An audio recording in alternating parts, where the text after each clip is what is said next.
Hello and welcome to Ask the Candidate. I'm Steve Kime with the City of Enid, and thank you for joining us today. The Enid Television Network is pleased to offer this program to you as a public service. I have 8 questions that I'll be asking the Ward 5 candidates, and with me now is Rob Stallings. Rob, right off the bat, question number 1, very straightforward. Why do you want to serve on the City Council for Ward 5 right here in Enid, Oklahoma?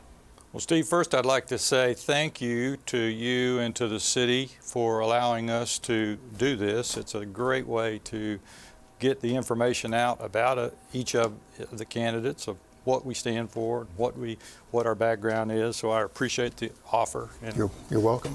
And the first question is one that's pretty simple for me. It's to give back. This city of Enid has been great for me. I didn't grow up here. I didn't go to school here. I moved here in the Air Force, but since that point in time, it's really delivered for me. Raised my family here. It's been great for that. So I want to give back. I gave back 25 years ago serving on the City Commission, and I just decided I wanted to do it again. Before Christmas, I'm a Rotarian, as you are. As you recall, we had a speaker that came to us and talked to us about giving. And he said, if you ain't giving, you ain't living. Yeah. That made an impact on me. And I thought, well, that's something I need to do. And even our motto at Rotary, service above self. So that's the primary reason. The secondary is the Kaw Water Project. As we'll talk about later, I'm a technically trained person. Very interesting to me. I've studied water. I really want to be a part of that project. So the timing was right. Would you describe, Rob, your academic and professional credentials, which has prepared you to serve again on the City Council? As you said, I served a 4-year term from '89 to '93, and that's probably first and foremost my credentials to be a commissioner. But secondly, I have a technical background. I'm a professional engineer. I've worked as an engineer from the time I got out of the Air Force until today. I work every day as an engineer. I practice in the areas of civil engineering, environmental engineering, and petroleum engineering. I'm also a businessman, an entrepreneur. I've started businesses with partners. I've started a couple of businesses over my lifetime, all of which have been successful. I know what it's about to run a business. I made the payroll, dealt with the health insurance, know the pieces.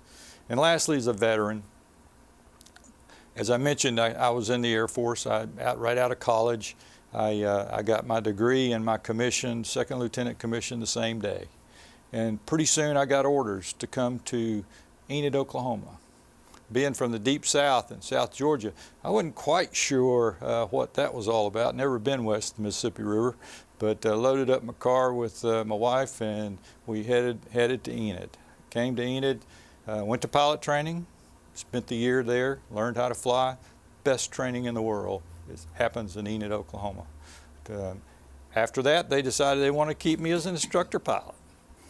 So I stayed for an additional 5 years teaching other kids to fly here. And first assignment IP.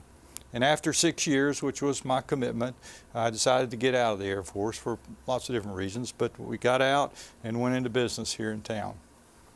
And so I understand from the perspective of Vance, I understand how the operation works. We're going to talk about some of the challenges that have been identified for Vance. But I know the airspace, I know how all that works, and I think the combination of these items makes me a viable candidate for Ward 5. Well, my next question is very short and to the point. What is your vision for Enid?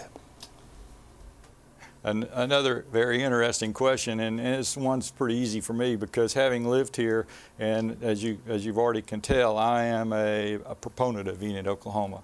I think it's a great community. We've got a lot of good things, and my vision is to continue to see Enid grow.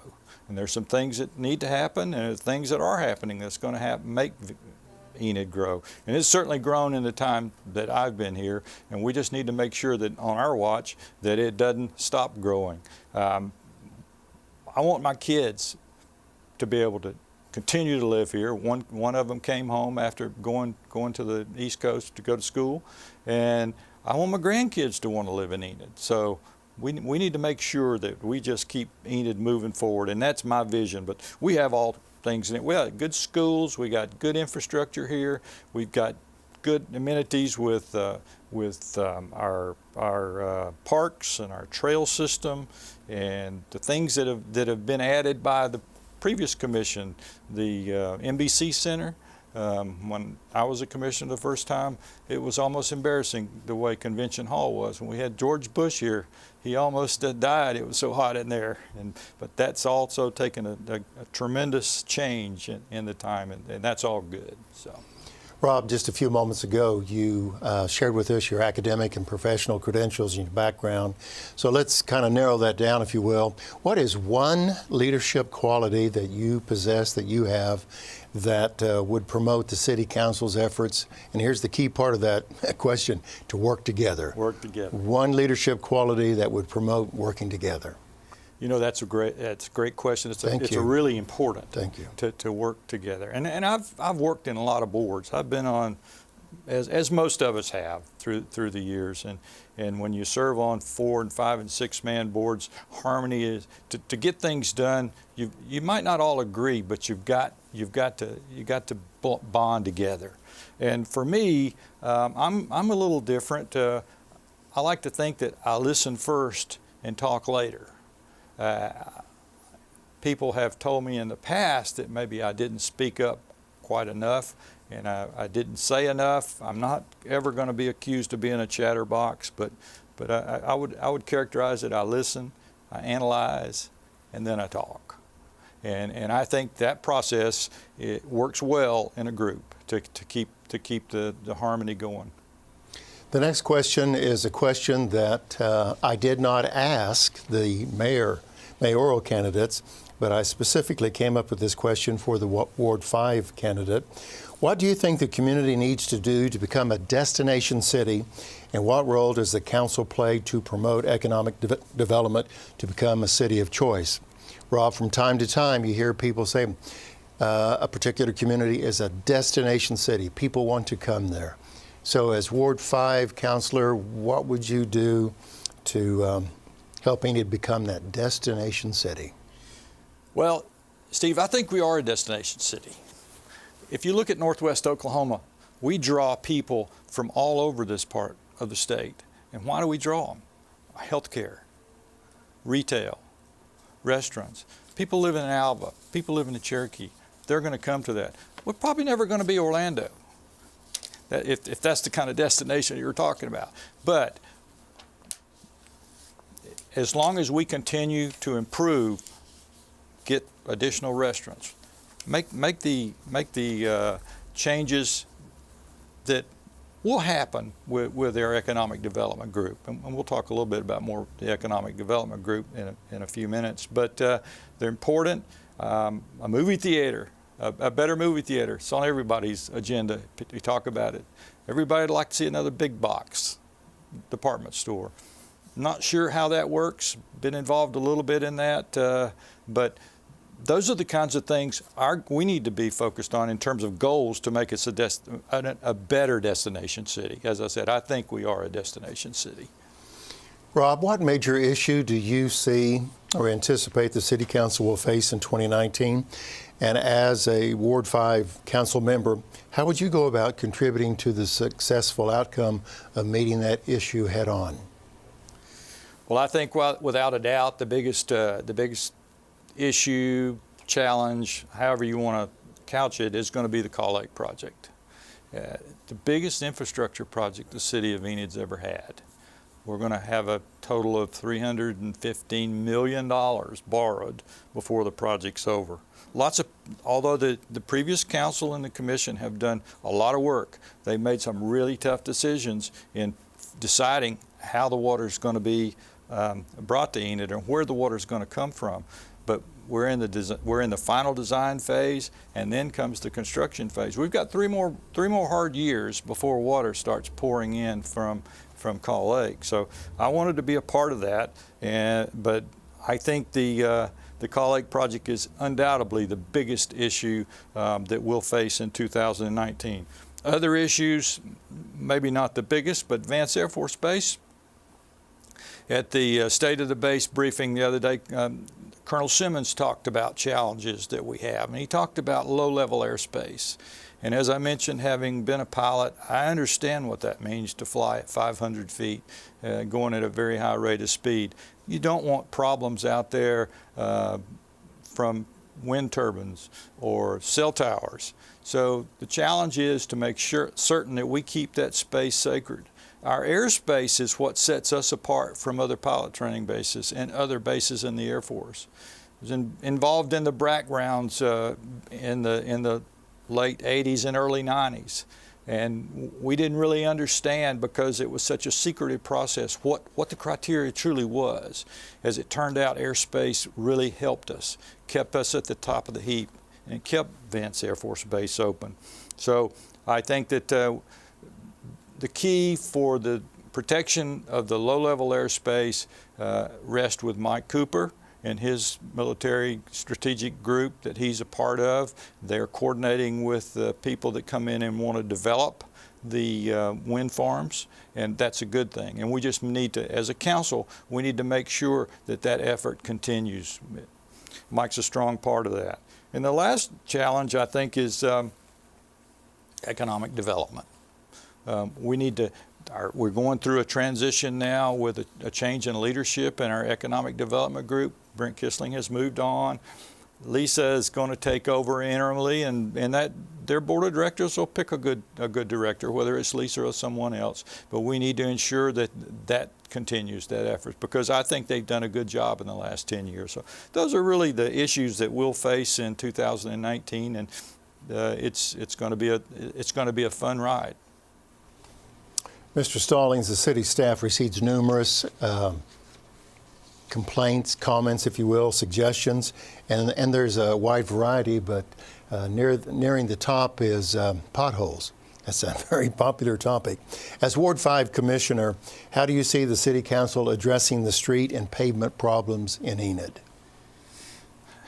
In thinking about this question, I kind of started at a much higher look and thought, you know, they talk in Washington about our crumbling infrastructure, the roads and bridges in our country, and the fact that they need $1 trillion. The Obama administration talked about that to fix it all. It did never happen. I don't know whether $1 trillion is possible. That's a lot of money, but it certainly points to the fact that everybody has infrastructure problems with roads and bridges. The state has identified, and we had an initiative a few years ago with the bridges, that we've got a lot of bridges in the state. Fortunately, some of them are getting fixed. Our overpass on 81, for instance, is being fixed as we speak. But potholes comes down to the local level. It's really strikes near and dear to a lot of folks' heart, and I understand that. This is a terrible time of the year for potholes because of the freeze-thaw cycle. Water gets up under the roadway or under the patch, and all of a sudden it pops out. I kind of reached out to city staff when I saw your question and said, what are you guys doing? And there's a lot of effort going on on the city. There's a couple of crews out every day working on potholes. It's not like they're not being attended to. There's just a lot of them. So I said, what do we need to do? Resources. They need more resources. And that comes back to the council. The council has to prioritize the funding for the street department, and right now they've got $300,000 for this year. It's not enough money. So we've got to come up with some more money at the budget point, at the budget time, and make certain that they've got additional resources to do more. Rob, we're at the point we have 2 more opportunities to address the citizens of Enid. And here's the question. Interest in city government can be modest at times. And as a city council member, what would you do to propose an increase or promote interest in city government and city issues? That's really tough. I've lived here. Because I was involved a long time ago in city government. I've continued to watch city government, and it goes through, sometimes there's a lot of interest and many times there's not much interest. Unfortunately, the controversial issues are the ones that get interest. But the things like you're doing here, the outreach for your programming here is a good thing. This morning I was on Facebook looking at the cities, some of the city things that were going on Facebook. I watched the interviews from the mayor on Facebook the other night. So just need to continue those types of things. Our newspaper, I think, does a good job. I read the articles. The young man that's doing the city beat right now writes very good, articulate commentary. He tells it like it is, and everything's just got to continue. I can't point to one single thing that's going to improve the apathy there. And like I said, it goes with ebbs and flows, but we need to try. We can't stop, because it's important that our citizens are engaged with the city, understand what's going on, and hopefully are pleased.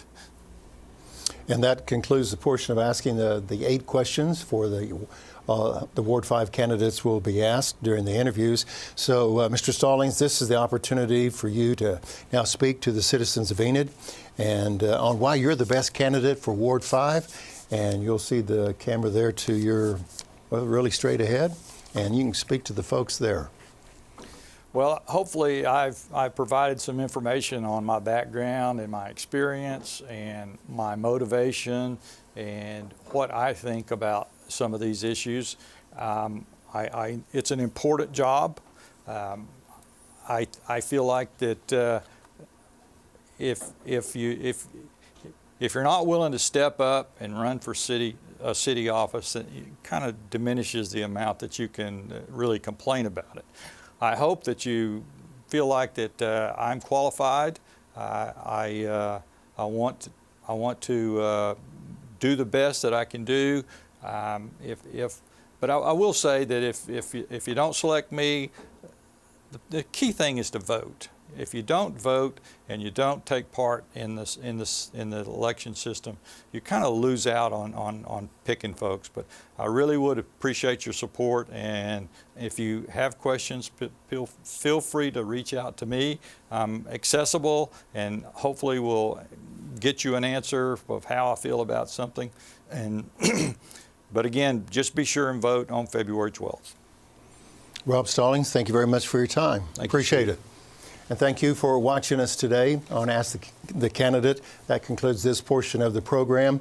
And again, the Enid Television Network is pleased to offer this program as a public service to the Enid community. I'm Steve Kime with the City of Enid. Thanks for watching. Make it a great day.